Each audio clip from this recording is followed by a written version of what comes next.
Hello everyone, we are going to uncover the dark side of the Dubai real estate market. What's wrong? What's right? What are the wrong practices by the agents these days just to fool clients and sell properties?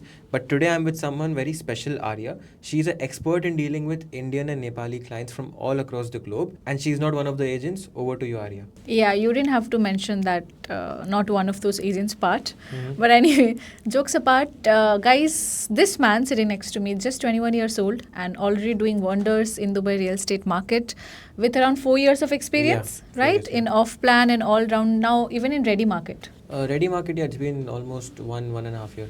I have been focusing on the ready market as well because the investors who have invested with me, their projects are, the units are getting ready. So have to sell that as well and make them reinvest into a new project. And some external investors as well who have invested with different agents and they're willing to sell their properties. That's so nice. So you started when you were just 17? Yeah, 17 and a half, yeah. I started as a content creator and then I moved into sales when I was, when I was almost turning 18. Let's start with the most asked question about, Dubai real estate market being the bubble and the market is going to crash soon. What do you have to say about that? See, back in 2022, Mm-hmm. people said the market is going to crash. Mm-hmm. They said the same thing in 2023. They said the same in 2024. And even some are assuming that the market will now crash in 2025. So we have been hearing this for a very long time now. True. Again, if you look at Dubai's real estate market, we are looking at a shortage of supply of homes than the demand coming up into the city. If we look at the current population, we are talking about 3.9 million people in Dubai. If I talk back in 2022, the population was 3.5, 3.6 million people only in Dubai. Again, coming on to the developments, what Dubai is doing in terms of the infrastructure, if you have heard of the Etihad Rail, if you have heard of the new blue metro line, again, there's a lot to come in Dubai. So Dubai is on it. So see, it's like Dubai is on vision. Okay, you have to believe in the vision of the city and the ruler of Dubai. You've got the D33 agenda and the 2040 vision. You've also got the 2071 Serenity Plan of Dubai. So Dubai dreams it and it does it. So if you talk about the market going to crash, that's not going to happen because if you look at the ready homes today in the market, we are talking about a supply of almost 800,000 units in Dubai. That's it. Okay, you have a lot to come in. But the people moving into Dubai are much more. If you look at the golden visas, last year more than 150,000 plus golden visas were issued. If you talk about the permanent residency, the 2 years visas, that is separate. If you talk about the businesses, that is separate. And also the Fitch report that came out Yeah. recently. What do you have to say about that? So see, again, if I talk about the Fitch report, we have to understand one thing. The market is not going down. Many of them are spreading rumors that the market is going to crash. There's nothing going to be happening in Dubai. The real estate will fall down. That's not the case. If you read the Fitch report carefully, it says that the market will have a correction of 15%. That means that it is, first of all, it is very common in any of the markets. If you look at the gold market, if you look at the stock market, whatever market you look at, even if you look at the crypto market, a 15% correction is very normal. This means the market is becoming mature. Okay.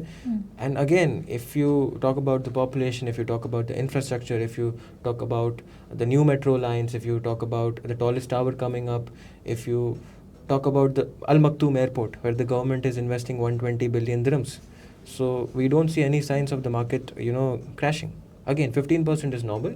That's from mid 2025 to 2026. Again, it takes time to have an absorption in the market. And that is the only reason. We don't see any other external factors taking place. So, Arya, I've prepared a question for you.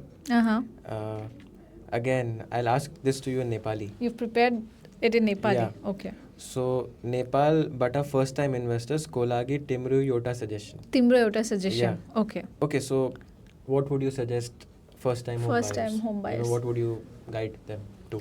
I think the intention of the agents, sort of. Mhm. I think this is one important thing the client should really pay attention to. Okay. Because we know there are a lot of scams going on in the market. And let's say if the agent, no matter if the agent is well knowledgeable about the market, the process and everything, and that should be there. That goes without saying. Yeah. But if the motive is to just close the deal, get the commission and move on, that's not the right agent for you. So I feel like it's very important for, especially for the first time buyers, to make sure they are investing in a safe, secure place, and make sure they are getting in touch with the agent who are guiding them from the start, like giving them basic ideas step by step, and then maybe pitching them properties and making sure they are taking care of their money. So they should be able to feel the connection, energy, and yeah, as long as they can build that trust with the agent, that's the right agent for you. And Besides what the projects do knowledge you and pitch? everything. So, like I said, for the first time buyers, of course, I would want to pitch them something. Again, it depends on the requirements, right? Okay. It depends on the price point they are targeting and everything. But for the first time buyers, let's say if they want to go for small ticket size investment, but also make sure it's like, if it's a secure investment that's going to give them good returns, I suggest them Shobha. Okay. I suggest them they are the semi-government developer.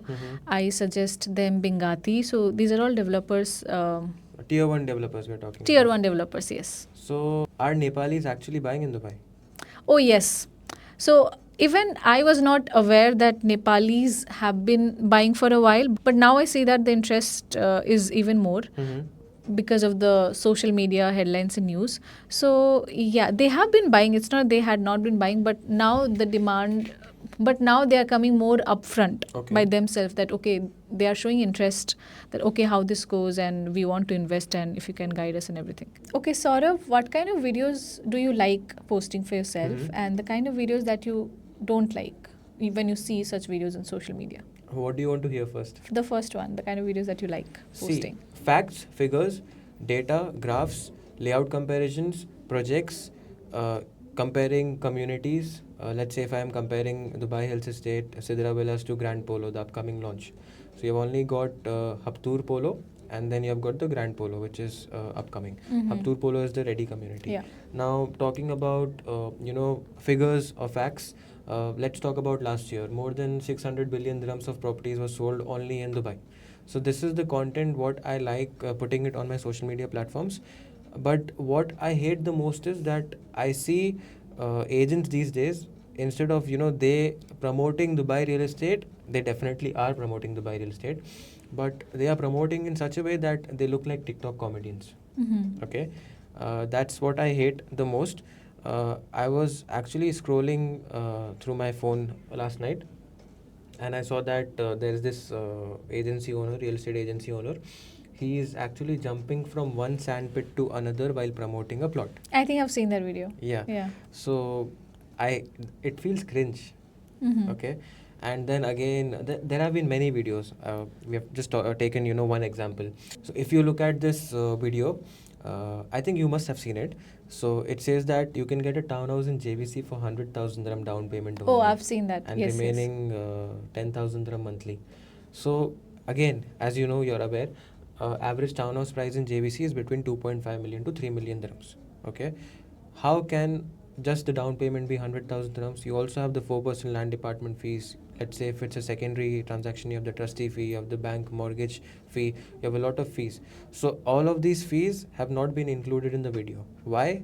Just to attract clients, get their data, get their number, get their email, and just keep calling them. True. Inviting them for a meeting and just misguiding them and closing the deal just for their commissions. This is what is happening in the market, where most of the agents are promoting these kind of videos. And it is also for all the investors who are watching this podcast, that please stay away from these agents. I'm not showing myself as I know everything. Yes, you are learning, I am learning, everyone is learning. But again, there is some basic sense where you can actually see the video and understand what this agent is talking is right or not. So that is how it is. There are many such videos. And how come they are not getting fined by DLD when they are putting out the false information on social media? See, Dubai Land Department, again, as we know, it's a very regulated. Yeah. The Dubai's real estate market is very regulated.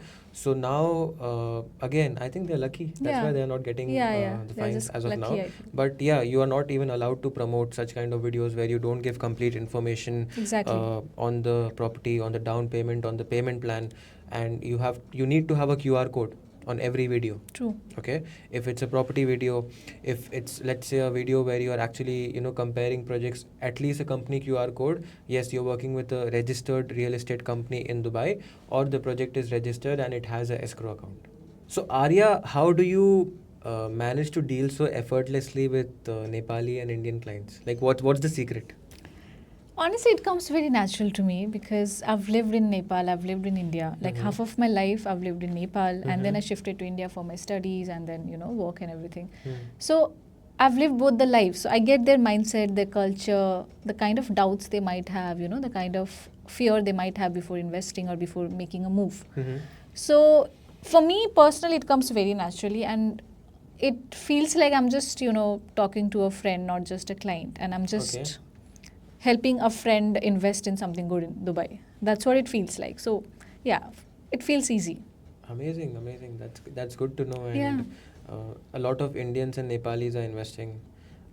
As we look at the market now, Indians have been the top investors, and I believe, and you could relate a lot with these Indian and Nepali investors. Exactly. And when I started, I started with dealing with only Indian clients Mhm. because I was also not aware of the kind of potential Nepali market had before. Mhm. But then even when I was making videos, in Hindi, Mhm. especially on TikTok, I used to get interest from a lot of Nepali investors. Yeah. And that's when I got to know that, okay, Nepali market does have potential and I should maybe focus on my own community first. And then I thought, why not make videos in Nepali and, Yeah, I see a lot of guide them videos. better, educate them on Yeah, social yeah, yeah. media. Let's talk about plots. Mhm. We see that the demand of buying plots has been increased recently. Earlier, it Correct. was just about off plan and ready. Yeah. Tell me how an investor can buy a plot in Dubai. See, first we need to know his requirements, his or her requirements, what exactly they want to do. If they want to hold the plot and then flip it in a year or two, or they want to get a plot, they want to do construction, they want to make a brand value here in Dubai. Let's say a lot of developers have been buying plots recently. Mhm. Okay, we are talking about Dubai Islands, then we are talking about joint ventures happening in terms of the plots. Buying a plot is very easy in Dubai. It's not as hectic as other cities or countries, I would say. Let's say if you look at UK, US, Canada, Australia, you need to hire a lawyer to even buy a piece of property. Mhm. But in Dubai, it's very flexible. First, what you need to do is you have to go through the DDA website, the Dubai Development Authority map, where you have to actually check, what can you do on that plot. Okay, some plots are specifically only for villas. For, let's say, we take an example of Jebel Ali Hills. You can do a G+1 villa. You have 11,000 square feet plot. You can do a built up of 6,000, 7,000 square feet. You get a price per square feet of 350, 400 dirhams. Mhm. You have to also see how much will I pay for the construction on each plot. You could buy a row of plots, okay, and then you could do villas on that, and you could sell it at a premium as an individual. But let's say if you want to do a building plot, you have to go to a different location. Now you tell me, Saurav, I want to do a hotel. I want to do a hotel apartment, or I want to do a residential building. Then you have to check the map. Okay, I can do G+10, I can do G+15, G+20, and according to that, you have to select the plot. You have to take the approvals, the NOC from the master developer. You have to take the permission from the Dubai Development Authority as well. And yes, it's a long process, but I can guide you well. Whoever is watching this podcast, you can reach out to me to actually own a piece of plot in Dubai and start your own construction, and I could guide you throughout the investment strategy, what you should actually do and how you can be profitable. Arya, interesting question for you, and I want you to uncover the dark side of this. Okay. Okay. See, Dubai real estate agents are purely on commission based. And again, as we know, they're on commission, they don't have a fixed. It's very normal for a fresher to close their first deal in like their first 6 to 7 months. Mhm. It can take that amount of time, Yeah. right? So to be able to survive with no regular income till that period of time is Mhm. quite difficult. But then again, we've got to do what we got to do. Sorry. And I think there's a positive side of that as well, right? If you look at the agents, some of them have been performing quite early. It all depends on your skill set. For example, I think even I closed my first deal in the first 2 months, Mhm. and even you did in the first 3 months, right? 3 months, yeah. Yeah, so I think it's all depends on the skill set of what one agent has and what is the network he has. If he or she doesn't have a network, I think there are some great companies in Dubai who are giving great clients to agents, and that's how they're closing. Yeah, true. But then I feel like everyone has their own journey, and I think it's a tad bit of luck also. Maybe they are just going through. Not only real estate, I think you look at any market, and even if you look at any other industry as well, there is luck. Yeah, because I've seen not just like few, I've seen a lot of freshers who has taken a lot of time. Like I'm talking about 6 to 7 months just to close their first deal. But after that, they have been a consistent performer. So because that during that 6 period of time, they have learned a lot. Yeah. Right? They have faced a lot of rejections. They have learned a lot from that rejection. So now they finally perform after like that phase of struggling. So again, it is challenging, it is difficult, but you have to stay consistent, you have to work hard, and you have to follow a daily routine. Even though you're not getting any results, you have to be good with your routine, like follow-ups, creating content, working on your research, Dubai market and everything. And as long as you do that, and as long as you do not take the rejections personally and get a toll in your head, I think you'll be fine. It's just a struggle that you have to go through. Okay, tell me how easy it is to get mortgage on handover. Because a lot of agents, they just be simply saying to their clients that, sir, you do not have to worry about the post handover payment plan, you can easily get mortgage, the bank loan. Tell me about it. That's the everyday story of most of the real estate agents in Dubai, I would say. And see, 30-70 payment plans, 40-60 payment plans, 50-50 payment plans, or 20-80 payment plans. It looks very attractive. When you're buying a property, off-plan property, the agent goes like, yeah, I will give you a mortgage on handover. I'll assist you to get a mortgage on handover. It's not that easy, and it's not that difficult as well. Okay. Again, I'm very neutral on this, and I'll tell you why. If someone has a salary of more than 10,000 dirham, being a resident in Dubai, he can get a mortgage up to 80% from the banks. Okay. The documents are very limited. Let's say if it's for a non-resident, he could also get a mortgage. That's also not a problem. He should have a salary of more than 10,000 dirham, 15,000 dirham, depending on bank to bank. Okay. He would get a mortgage, he or she would get a mortgage of up to 60%. So that's the case. And I see many agents promising these to investors. I see many agents, promising this to investors that I'll get you a mortgage on handover. I've seen cases as well that where they say you could get a mortgage on handover, but it is not possible because that person doesn't have a salary of more than 10,000 dirhams. Correct. How is he eligible? Because the bank calculates the mortgage amount based on the yearly salary into seven multiples. That is how it is calculated. So again, if you are watching this podcast again, if you have a salary of more than 10,000 dirhams, you can be eligible for a mortgage. You need to have some documents. You have to have your bank statements, your national IDs, your passport copy, and then only you can apply for your mortgage. Again, let's say there's also this thing where you can get a equity mortgage on the property. For example, tomorrow you buy a property of 1 million dirhams and you have completely paid that 1 million dirhams. So you could get a mortgage on that of up to 60% being a non-resident and up to 80% being a resident. So that is how it works. But for that you need a salary of more than 15 to 20,000 dirham, again depending on bank to bank. The interest rates are very minimum here, starting from 4% for residents and going up to 5.5 to 7% for non-resident, depending on bank to bank again. So yeah, it's not that easy and not that difficult as well. You could get a mortgage in Dubai, and if you are someone planning to get a mortgage in Dubai, definitely we can assist you.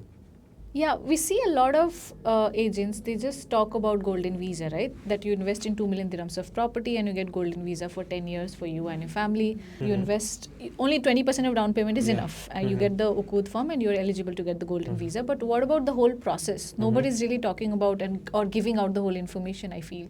Because what if you want to sell the property to someone else while you have the golden visa, right? Because I have faced this with one of my clients. So he had the golden visa because he had invested in a property. He had a property of 2 million dirhams under his ownership. Now he wanted to sell the property, but then he still wanted to, continue holding the golden visa. But that's not possible. That's not possible. So what I suggested him to, buy another property, invest in another property, pay the down payment, Mhm. and then get the Ukud firm first, Mhm. and then transfer the ownership of Golden Visa to the new property, then you maybe Can sell the existing one. Yeah. because even to list the property Yes. for the resale, Yeah. you have to cancel the Golden Visa. Correct. Or you have to transfer the golden visa to new property. Correct. And a lot of people don't know this, and a lot of agents don't even give out this information to their clients, Mhm. right? And this is something they should really know about, because what if, okay, golden visa valid for 10 years, fine, but then what if you do not want to have the property for 10 years? And Yeah. a lot of clients, they don't want to, because it's for investment Yeah, purpose, they right? can, I think, buy today and they can sell it after 3 years, 5 Just years. 3 to 4 years, So they need to have one more property. Correct. So they need to have that information also in mind, that golden visa is only valid if you have the ownership of 2 million dirham properties. So that's something people don't really talk about, and it's not fair to the clients, I feel. Yeah. Yeah. And I think many agents are also scamming clients, saying that you can sell the property after 24%, 30% down Oh, payment. yeah. So what do you think about that? This is sad. I mean, I still feel like it's understandable if this kind of practice is coming out of freshers, Mhm. because okay, we can understand they're desperate to close deals, because like we were talking that they work on commission base. Yeah. So they have the need of money, and then also the pressure from the agencies, Yeah. because the business need money to Mhm. continue and everything. But I feel, I don't know what to say about the experienced ones when they do such practice, they I fool think out वो the लालच आ agents. जाती है ना लोगों को, थोड़ा पैसा कमाया and then you want to make more. Correct, but It becomes a habit. yeah, and it's a problem. Yeah. It's a huge problem in this market, I Mhm. feel. So I had this investor who had bought a property from a different agent. Okay. And he promised that he would sell this unit after 24% down payment. First of all, as you know that it's not possible for all the properties to be sold after 24%. Most of the developers don't even give you the NOC. Oh. Yeah, after 24% down payment. Some of them do, but some of them give you the NOC. Maybe the new developers don't. Maybe.